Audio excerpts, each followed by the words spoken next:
Buenas noches, doctora Ugarte. En esta oportunidad yo voy a presentar el caso Federación Nacional de Trabajadores Marítimos y Portuarios, FEMAPOR versus Perú. Es del curso del Sistema Interamericano de Protección de Derechos Humanos de la Universidad Nacional Mayor de San Marcos.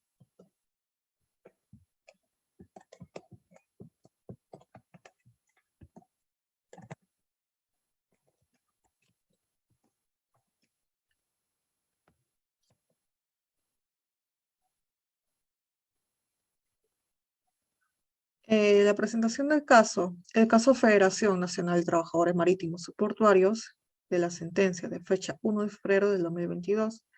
Voy a proceder a referirme respecto a las excepciones preliminares, fondos, reparaciones y costas. En la sumilla, el caso se relaciona con la responsabilidad internacional del Perú por el incumplimiento de una sentencia de la Corte Suprema de Justicia en la que se reconoció un incremento adicional en la remuneración de más de 4.000 personas trabajadoras del sector marítimo y portuario. Las víctimas son afiliadas a la Federación Nacional de Trabajadores Marítimos y Portuarios, FEMAPOR. El estado demandado es el Perú. Los hechos. El caso se relaciona con la responsabilidad internacional de Perú por el incumplimiento de una sentencia de la Corte Suprema de Justicia, en la que se reconoció un incremento adicional en la remuneración de más de 4.000 personas trabajadoras del sector marítimo y portuario. Las víctimas del caso trabajaban bajo el control y regulación de la Comisión Controladora del Trabajo Marítimo, entidad pública adscrita al Ministerio de Defensa de Perú, y estaban afiliadas a la Federación Nacional de Trabajadores Marítimos y Portuarios, FEMAPOR. En agosto del año 1990, la FEMAPOR interpuso una acción de amparo ante el juzgado de la primera instancia del Callao contra la Comisión Controladora del Trabajo Marítimo, en la que alegó un cálculo erróneo del incremento adicional asignado a los trabajadores portuarios y marítimos, debido a que no consideraba la totalidad de su remuneración básica.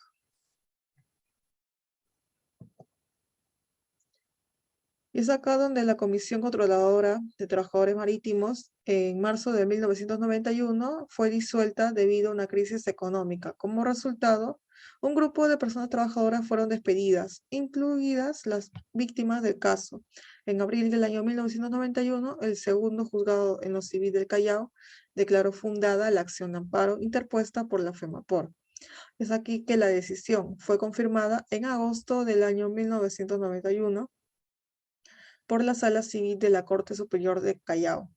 Y en febrero de 1992, la Corte Suprema de Justicia, en septiembre del año 1992, el Poder Ejecutivo emitió un decreto a través del cual derogó normas relacionadas con el proceso de liquidación, que tuvieron impacto con el pago de los beneficios de las personas trabajadoras. Como respuesta, la FEMAPOR interpuso una segunda demanda de amparo ante el Juzgado Especializado Civil Colectivo de Callao en agosto del año 1997 para solicitar que se diera un cumplimiento por el pago ordenado de la sentencia.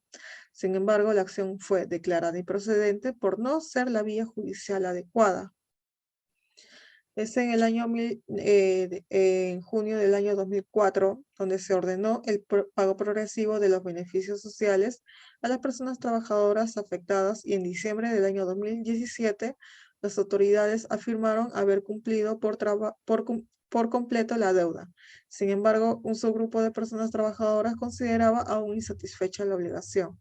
Es por ello que se toma en cuenta lo anterior, que en noviembre del año 1998, las presuntas víctimas del caso presentaron una petición individual ante la Comisión Interamericana de Derechos Humanos, que después de diversas actuaciones envió el caso a la Corte Interamericana de Derechos Humanos en julio del año 2019. Los artículos violados han sido el artículo 8, que es de las garantías judiciales, el artículo 21, que es la vulneración a la propiedad privada, el artículo 25, que es la vulneración a la protección judicial, el artículo 26, que es sobre el desarrollo progresivo, y el artículo 1, que es la obligación de respetar los derechos de la Convención Americana sobre Derechos Humanos.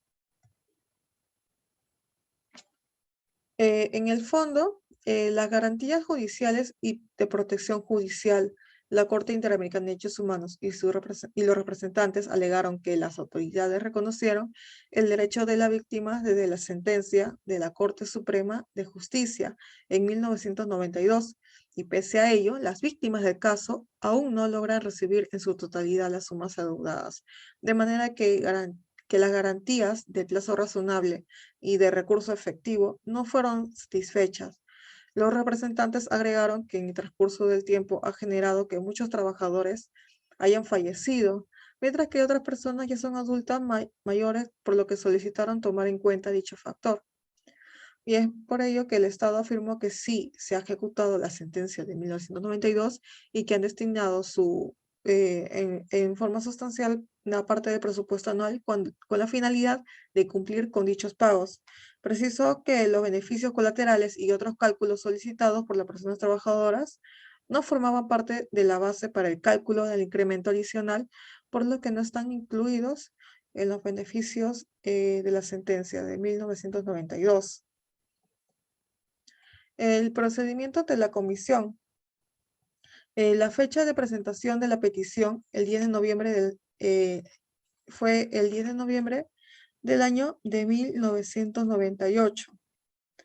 Es aquí donde, ante el procedimiento de la comisión, donde se da como presentado. En fecha de informes de la admisibilidad, el 10 de octubre del año 2001, nos refiere respecto a que declaran admisible este informe. Respecto a la fecha de informe de fondo, que fue el 9 de mayo del 2018. Primeramente, la petición, que es del 10 de noviembre del año 1998, se presentó la petición inicial ante la comisión. Y es por ello que el informe de admisibilidad, que el 10 de octubre del 2001, la comisión aprobó el informe de admisibilidad número 8601, en el que concluye que la petición era admisible. Y en la fecha de informe de fondo, el 9 de mayo del año 2018, la comisión aprobó el informe de fondo 6618, de conformidad con el artículo 20, artículo 50 de la Convención, en el cual llegó a una serie de conclusiones y formuló varias recomendaciones al Estado. Y tenemos la notificación al Estado, ¿no? Que el informe de fondo fue notificado el 26 de julio del año 2018 en el primer informe presentado por el Estado, ya que éste negó totalmente la existencia de una problemática de alcance general referente al incumplimiento de las sentencias. Y respecto al sometimiento de la Corte, el 26 de julio del año 2019, tras haber habido prórrogas al Estado, la Comisión sometió a la jurisdicción de la Corte Interamericana la totalidad de los hechos y violaciones de derechos humanos descritos en el informe de fondo, ante la necesidad de obtención de justicia y una reparación. Las consideraciones de la Corte. La evaluación de plazo razonable se debe analizar en cada caso concreto, en relación con la duración total del proceso, lo cual podría incluir la ejecución de la sentencia definitiva. De esta manera, hay 4 elementos para analizar: si se cumplió con la garantía del plazo razonable, a saber, la complejidad del asunto, la actividad procesal del interesado, las conductas de las autoridades judiciales y la afectación generada en la situación jurídica de las personas involucradas en el proceso. En las excepciones preliminares, el Estado interpuso 2 excepciones preliminares. En primer lugar, solicitó que se realizara un control de la legalidad de las actuaciones de la Comisión Interamericana con respecto a la incorporación en el informe de fondo de hechos que se habían producido con posterioridad al informe de admisibilidad. Y en segundo lugar, una excepción por la alegada falta de agotamiento de los recursos internos. Sobre la competencia, la Corte Interamericana es competente para conocer el presente caso en los términos del artículo 62.3 y debido a que el Perú ratificó la Convención Americana sobre los Derechos Humanos. el 12 de julio del año 1978 y aceptó la competencia contenciosa de la Corte el 21 de enero del año 1981. Es por ello que la Corte recuerda, con base a lo dispuesto en la sentencia del 12 de febrero del año 1992, que se ordenó el incremento adicional de las remuneraciones que debía ser aplicado sobre el ingreso básico que percibe el trabajador. Y al momento de su cálculo y pago en relación de estos montos, la Corte constató que se vulneró la garantía del plazo razonable. Y con respecto a estos pagos y con respecto al subgrupo, que son de 2.317 trabajadores, hubo un incumplimiento total de los pagos por el excesivo lapso del cumplimiento de esta sentencia. Y es por ello que la Corte estimó que el derecho a cobrar estas cantidades generó un afecto al patrimonio de los integrantes de FONAPOR, ¿no? Ya que esta demora por el impago, las víctimas no pudieron, ¿no?, gozar íntegramente de su derecho a la propiedad privada, ¿no? Y es aquí también donde, ¿no?, en este caso, el tribunal concluye con el grave retraso del pago de las cantidades adeudadas en la totalidad en totalidad de las cantidades, de las grandes cantidades adeudadas, ¿no? Por la violación de derecho al trabajo protegido por el artículo 26 de la Convención Americana en relación con el artículo 1.1 del instrumento, así como el derecho a la propiedad privada, amparado en el artículo 2.1 de la Convención Americana en relación al artículo 1.1 del mismo instrumento en perjuicio de las personas señaladas en el anexo 1 de la presente sentencia. Respecto a las reparaciones, sobre la base de lo dispuesto en el artículo 63.1 de la Convención Americana, la Corte ha indicado que toda violación de una obligación internacional que haya producido daño comporta el deber de repararlo adecuadamente y que esa disposición recoge una norma consuetudinaria que constituye uno de los principios fundamentales del derecho internacional contemporáneo sobre responsabilidad de un Estado. Las reparaciones del daño ocasionado por la infracción de una obligación internacional requiere, siempre que sea posible, la plena restitución, restituo in integrum, que consiste en el restablecimiento de la situación a lo anterior. De no ser esto factible, como ocurre en la mayoría de los casos de violaciones a derechos humanos, el tribunal determinará medidas para garantizar que los derechos conculcados se reparan las consecuencias que las infracciones produjeron. Por lo tanto, la Corte consideró la necesidad de otorgar medidas de reparación a fin de resarcir los daños de manera integral. Por lo que además de las compensaciones pecuniarias, las medidas de restitución, rehabilitación y satisfacción y garantías de no repetición tienen especial relevancia por los derechos ocasionados. La Corte ha establecido que las reparaciones deben tener un nexo causal con los hechos del caso sobre las violaciones declaradas, los daños acreditados, así como las medidas solicitadas para reparar los daños respectivos. Por lo tanto, la Corte deberá observar dicha concurrencia para pronunciarse debidamente conforme a este derecho.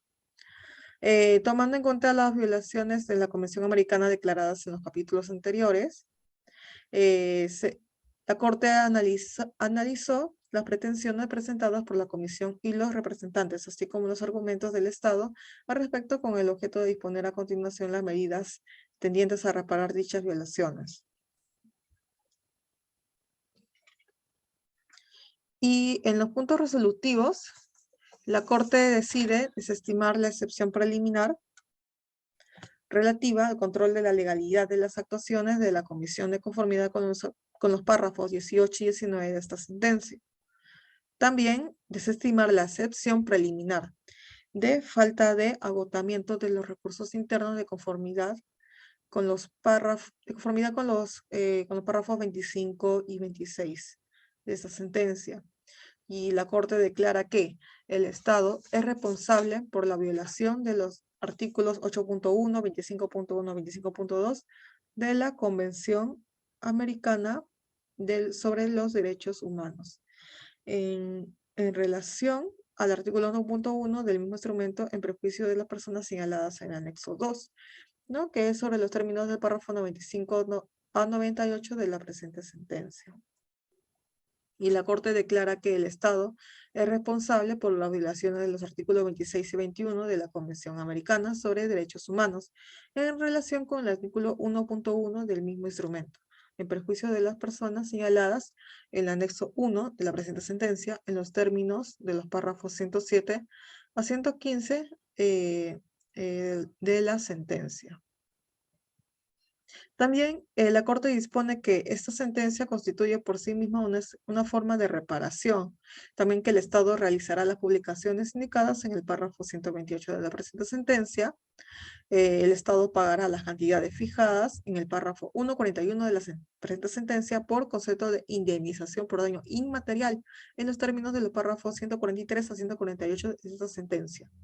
También es que el Estado realizará el pago efectivo de los reintegros pendientes de pago por concepto de lo dispuesto por la sentencia del 12 de febrero del año 1992 en los términos de los párrafos 125 y 143 a 148 de la presente sentencia. Y el Estado, dentro del plazo de un año contado a partir de la notificación de esta sentencia, rendirá al tribunal un informe sobre las medidas adoptadas para el cumplimiento con la misma. La Corte supervisará el cumplimiento íntegro de esa sentencia en ejercicio de sus atribuciones y cumplimiento y dará por concluido el presente caso una vez que el Estado haya dado cumplimiento de esta sentencia.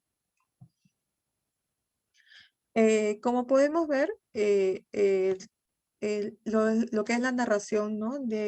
O la presentación de esta sentencia es que el 26 de julio del 2019 la Convención Interamericana de Derechos Humanos sometió a la jurisdicción de la Corte Interamericana de la Federación, el caso de la Federación Nacional de Trabajadores Marítimos y Portuarios contra la República Peruana. De acuerdo con lo indicado, la comisión, el caso lo relaciona con la presunta vulneración de los derechos a la protección judicial por falta de cumplimiento de una sentencia de amparo de la Corte Suprema de Justicia de la República Peruana, emitido el 12 de febrero del año 1992, que estableció que la manera de calcular el incremento adicional a la remuneración a favor de 4.091 ex trabajadores marítimos, portuarios y fluviales, añadió que a partir del 2010, 2.317 de los beneficiarios de la sentencia original continuaron reclamando judicialmente por considerar que el cálculo de los pagos de los beneficios sociales era inexacto. Y respecto a estos, la comisión consideró que la violación se mantenía hasta la fecha.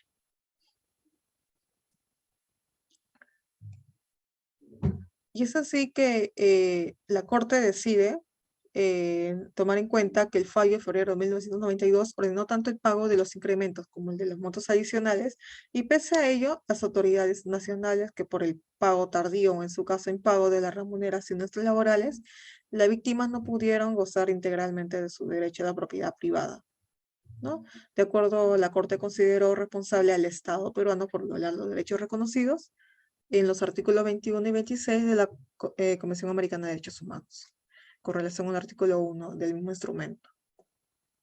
Respecto a las reparaciones, tenemos 4, que no se especifica como la restitución, la satisfacción, la indemnización compensatoria y la modalidad de cumplimiento de los pagos. En la restitución tenemos el cumplir con la sentencia que ordena el pago de las remuneraciones de las personas trabajadoras de inmediato y con carácter progresivo, no excediendo el plazo de 2 años para abonar la totalidad de las cantidades adeudadas. Tenemos la satisfacción, que es la publicación de la sentencia y un resumen. Tenemos las indemnizaciones compensatorias, que son de $21.703.000 de los Estados Unidos de América por el daño inmaterial. Y la modalidad de cumplimiento de los pagos refiere que la Corte otorgó un plazo no mayor de 2 años y 8 meses para realizar el pago por el concepto de restitución y daño inmaterial. En el estado de supervisión del cumplimiento, la Corte podrá disponer que el Estado reembolsa a las víctimas o sus representantes los gastos razonables en que incurran en dicha etapa procesal. Muchas gracias por su atención.